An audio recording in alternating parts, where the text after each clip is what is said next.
Hello friends, this is Mamit Kumar Jain. Welcome to target for IQ. देखिए, आज मैं आपके सामने जो टॉपिक लेके आ रहा हूँ, ये टॉपिक रहेगा सिविल प्रोसीजर कोड के ऑर्डर 21 से। और ऑर्डर 21 में भी स्पेशली आज मैं बात करूंगा रूल 32 एंड रूल 33 की। और जो बात रूल 32 और 33 करता है, वो करता है execution of decree for restitution of conjugal rights, for specific performance of contract और फॉर इंजंक्शन। यानी कि हम आज बात करेंगे कि यदि दाम्पत्य अधिकारों की पुनर्स्थापना की डिक्री हो, चाहे संविदा के विनिर्देश पालन की कोई डिक्री हो, या व्यादेश का कोई आदेश दिया गया है, और जो जजमेंट डेटर यानी कि जो निर्णित ऋणी है वो इस डिक्री या ऑर्डर का कंप्लाइंस नहीं करता, तो जो डिक्री होल्डर है वो उस जजमेंट डेटा के अगेंस्ट उस डिक्री या ऑर्डर का एग्जीक्यूशन कैसे कराए। देखिए, पहले आप इस बात को जानिएगा। यहाँ पर मैं दो टर्म यूज करूंगा। पहले एक है डिक्री होल्डर। डिक्री होल्डर यानी कि जिसे हम डिक्रीदार बोलते हैं, और ये सीपीसी के सेक्शन 2 क्लॉज 3 में डिफाइन किया गया है। और यानी कि वो डिक्री होल्डर ये होता है जिसके फेवर में कोई डिक्री पास की जाती है, या जिसके फेवर में जो कोई ऑर्डर दिया जाता है। लेकिन इसके वाइस वर्सा यदि हम बात करें तो एक होते हैं जजमेंट डेटर। जजमेंट डेटर को जनरली हम बोलते हैं निर्णित ऋणी। और जजमेंट डेटर बेसिकली सेक्शन 210 में डिफाइन किए गए हैं। और यानी कि जजमेंट डेटर वो होते हैं जिनके अगेंस्ट कोई डिक्री या ऑर्डर पास किया जाता है।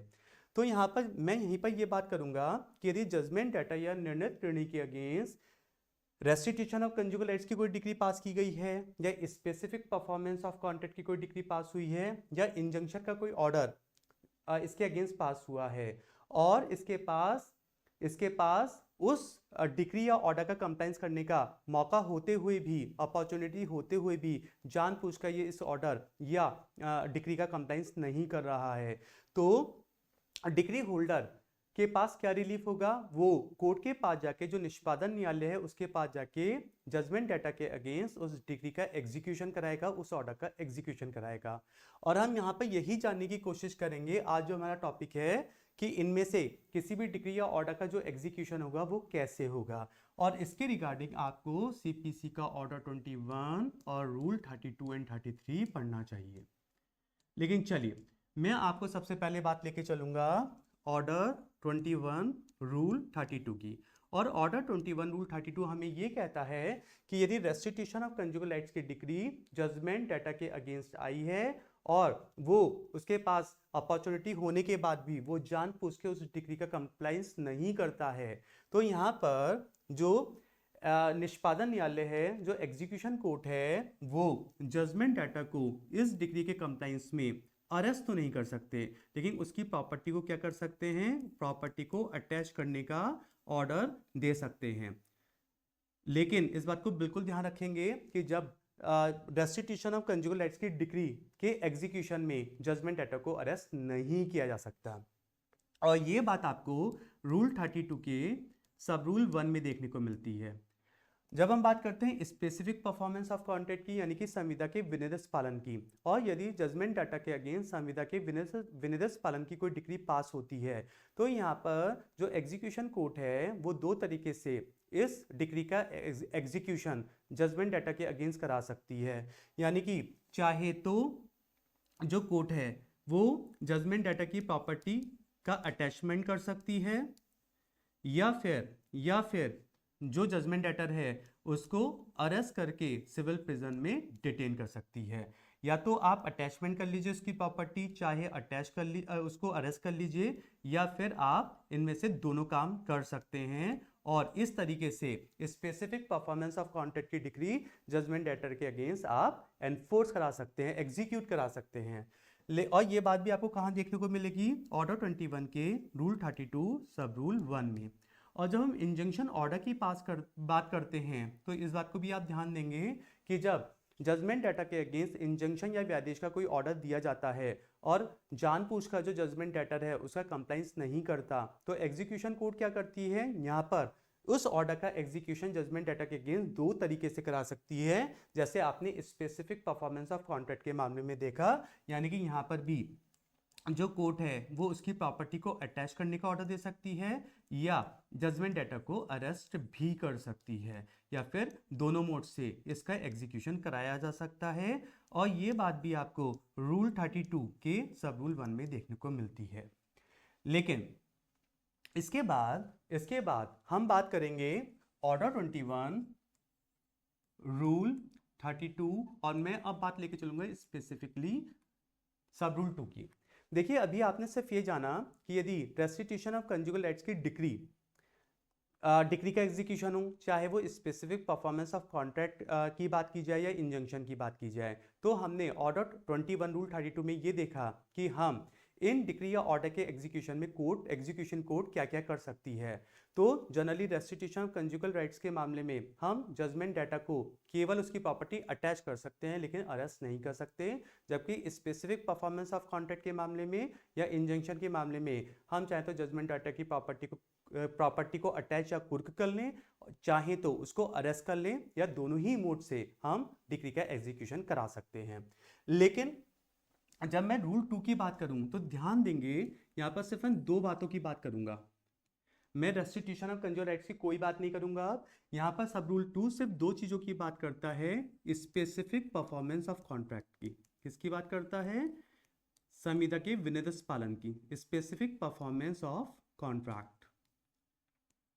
और एक बात जब हम करते हैं वो है इंजंक्शन ऑर्डर की, यानी कि व्यादेश की। लेकिन यदि ऐसा हो कि जो स्पेसिफिक परफॉर्मेंस ऑफ कॉन्ट्रैक्ट की बात करें या इंजंक्शन की बात करें, ये जो डिक्री या ये ऑर्डर है वो किसी निगम या कॉरपोरेशन के अगेंस्ट पास हुआ है, तो क्या होगा?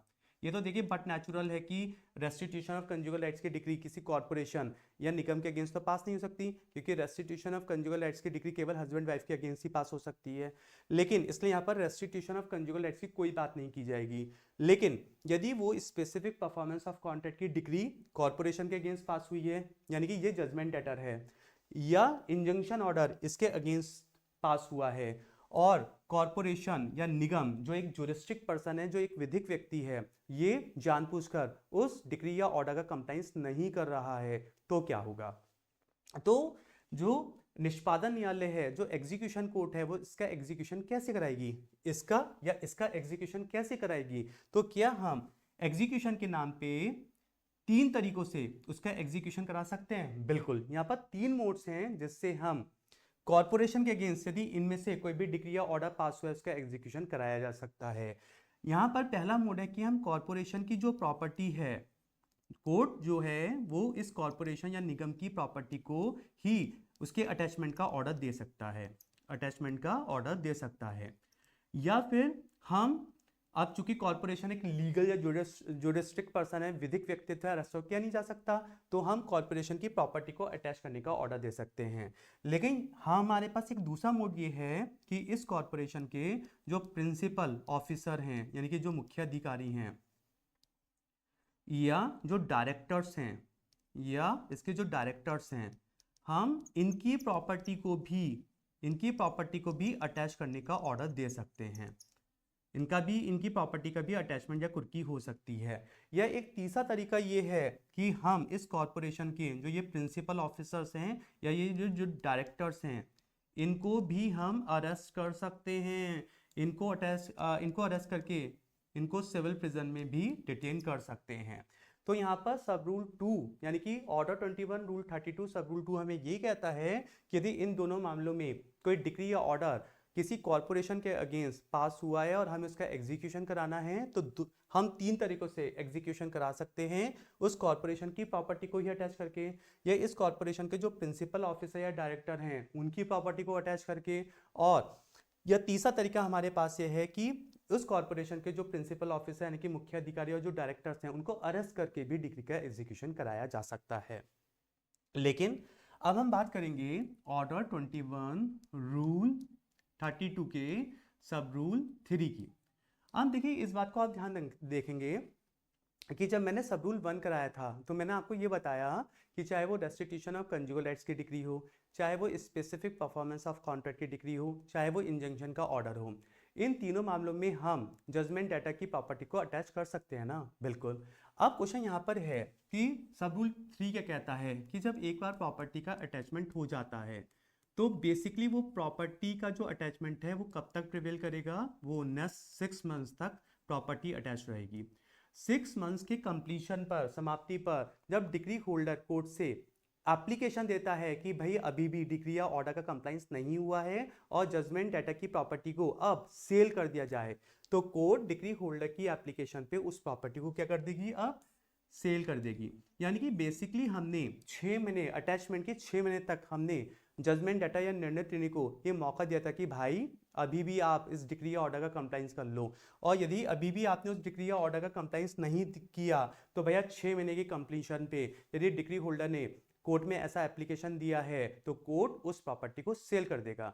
और सेल करने के बाद उसके जो प्रोसीड्स होंगे, यानी कि जो आगम होंगे, जो पैसा आया होगा, क्या उससे हम जजमेंट, जो डिग्री होल्डर है, डिग्री राज जिसके फेवर में डिग्री पास हुई थी, क्या डिग्री होल्डर को कंपनसेट कर दें? यस। और जब डिग्री होल्डर को हम इस प्रोसीड से कंपनसेट कर देंगे तो कहीं ना कहीं उसके फेवर की जो डिग्री थी या उसके फेवर में जो ऑर्डर पास हुआ था वो कहीं ना कहीं सेटिस्फाइड हो जाएगा। एक तरीके से अब हम 6 महीने के बाद, अटैचमेंट के 6 महीने के बाद डिग्री होल्डर की एप्लीकेशन में वो प्रॉपर्टी सेल कर देंगे। सेल करने के बाद जो आगम या प्रोसीड है उससे हम डिग्री होल्डर को कंपनसेट कर देंगे। लेकिन इसी के साथ जब मैं बात करता हूं ऑर्डर 21, रूल 32, सब रूल 4 की, लेकिन अब जरा ध्यान देते हैं, अटैचमेंट होने के 6 महीने के अंदर आपको उस डिग्री या ऑर्डर का कंप्लाइंस कर लेना चाहिए था और आपने ऐसा कर लिया। यानी कि अटैचमेंट होने के 6 महीने के अंदर आपने उस डिग्री या ऑर्डर का कंप्लाइंस कर दिया और एग्जीक्यूशन के जो खर्चे थे, जो एक्सपेंसेस थे, जो कॉस्ट थी, वो आपने पे कर दिया। तो चलिए, बहुत अच्छी बात है। तो अब आगे वो प्रॉपर्टी अटैच आगे कंटिन्यू नहीं करेगी, या फिर डिग्री होल्डर को 6 महीने के अंदर, यानी कि 6 महीने की कंप्लीशन पर जजमेंट डाटा की प्रॉपर्टी को अटैच सेल करने का एप्लीकेशन दे देना चाहिए था। लेकिन यदि 6 महीने की कंप्लीशन पर डिग्री होल्डर ऐसी कोई एप्लीकेशन मूव नहीं करता कोर्ट में, किस बात की एप्लीकेशन, कि जजमेंट डाटा की प्रॉपर्टी को सेल किया जाए, तो यदि आपने कोई एप्लीकेशन मूव नहीं की तो 6 महीने के बाद वो अटैचमेंट आगे कंटिन्यू नहीं रहेगा। या फिर डिग्री होल्डर ने 6 महीने के कंप्लीशन पे वो एप्लीकेशन मूव की तो थी, लेकिन कोर्ट ने वो एप्लीकेशन क्या कर दी, रिजेक्ट कर दी। तो क्या 6 महीने के आगे वो जो अटैचमेंट है कंटिन्यू करेगा? नहीं करेगा। तो ये हमारा था ऑर्डर 21, रूल 32। लेकिन मैं एक चलते चलते एक बात और कहूंगा यहाँ पर, जब हम पढ़ते हैं ऑर्डर 21, रूल 33, देखिए अभी आपने ऑर्डर 21, रूल 32 पढ़ा, जिसमें एक बात आ रही थी रेस्टिट्यूशन ऑफ कंजुगल राइट्स की, दाम्पत्य अधिकारों की पुनर्स्थापना की। लेकिन जब हम बात करते हैं दाम्पत्य अधिकारों की पुनर्स्थापना की, तो इसमें रूल 21 ऑर्डर 21 रूल 32 के साथ आपको रूल 33 भी पढ़ लेना चाहिए। क्या पढ़ लेना चाहिए? रूल 33। और ये केवल और केवल कंजुगल राइट्स की बात करता है, रेस्टिट्यूशन ऑफ कंजुगल राइट्स की बात करता है। लेकिन यहाँ पर ये क्या कहता है? ये कहता है कि जहां पर रेस्टिट्यूशन ऑफ कंजुगल राइट्स की डिग्री हस्बैंड के अगेंस्ट आई है, यहाँ पर ये मैंडेटरी कंडीशन है कि जहां court restitution of conjugal rights की डिग्री हस्बैंड के अगेंस्ट पास करती है, तो कोर्ट ये डायरेक्शन दे सकती है कि हस्बैंड के अगेंस्ट उस डिग्री का एग्जीक्यूशन रूल 32 के अकॉर्डिंग ना करा के हम कराएंगे रूल 33 के अकॉर्डिंग। तो यदि कोर्ट का ये ओपिनियन है डिग्री पास करने के बाद कि यदि हस्बैंड के against restitution of conjugal rights की डिग्री पास हुई और उसका एग्जीक्यूशन हम 32 के मोड से नहीं बल्कि 33 के मैनर में कराएंगे, तो फिर अब 33 प्रिवेल करेगा। और 33 का सब रूल 2 हमें यही कहता है कि अब यदि कोर्ट ने डिसाइड कर दिया कि 33 के मोड से ही हस्बैंड के against restitution of conjugal rights की डिग्री पास होगी, तो रूल 33 सब रूल 2 हमें ये कहता है कि अब कोर्ट हस्बैंड के against restitution of conjugal rights के डिग्री के एग्जीक्यूशन कराने में हस्बैंड, यानी कि जजमेंट डेटा है ना, ये तो निर्णय त्रिणी है ना, जजमेंट डेटा को ये ऑर्डर देगा कि आप डिग्री होल्डर को पीरियोडिकली यानी कि कालावधि में यानी टाइम टू टाइम, जैसा भी कोर्ट ने ऑर्डर दिया होगा, पीरियडिकली पेमेंट करेंगे, भुगतान करेंगे, पैसा देंगे। और इस तरीके से रेस्टिट्यूशन ऑफ कंजुगल राइट्स की डिक्री जो वाइफ के फेवर में पास हुई है, यानी कि वो डिक्री होल्डर है, तो वहां पर हस्बैंड को ये ऑर्डर दिया जा सकता है कि अब रूल 32 से नहीं, हम आपकी प्रॉपर्टी अटैच नहीं कर रहे हैं, 33 में आप अपनी वाइफ यानी कि जो डिक्री होल्डर है उसको पीरियडिकली पेमेंट करेंगे। और इस तरीके से भी कोर्ट इस डिक्री का एग्जीक्यूशन रूल 33 में हस्बैंड के अगेंस्ट कर सकता है। और साथ ही साथ ये बात तो आपको रूल 33 के सब रूल 2 में देखने को मिली, लेकिन साथ ही साथ चलते चलते चलते मैं आपको ये बता दूं कि रूल 33 का सब रूल 3 ये भी कहता है कि कोर्ट चाहे तो ये जो ऑर्डर दिया था पीरियडिकली पेमेंट का, इसमें वेरिएंस कर सकता है, इसे बढ़ा घटा सकता है, या इसे सस्पेंड कर सकता है, या फिर से इसे री इन्फोर्स करा सकता है। तो आज का हमारा जो लेक्चर है वो यहीं तक है, और आज शायद आपके लिए ये लेक्चर बड़ा फ्रूटफुल होगा और आपको ये जानने का मौका मिला होगा कि रेस्टिट्यूशन ऑफ कंजुगल राइट्स की बात करें, स्पेसिफिक परफॉर्मेंस ऑफ कॉन्ट्रैक्ट की डिक्री की बात करें, या इंजंक्शन की बात करें, इसका एग्जीक्यूशन कैसे कराया जाता है। और ये बात भी आप जान लीजिएगा कि ये टॉपिक ना केवल यूपी पीसीजे की मैं बात करूं तो प्रीलिम्स एग्जाम के लिए, बल्कि मेंस एग्जाम के लिए बड़ा ही हॉट टॉपिक है, इसलिए इसे बहुत अच्छे से तैयार कर लीजिएगा। नेक्स्ट वीडियो में आपसे फिर मुलाकात होगी। Thank you so much.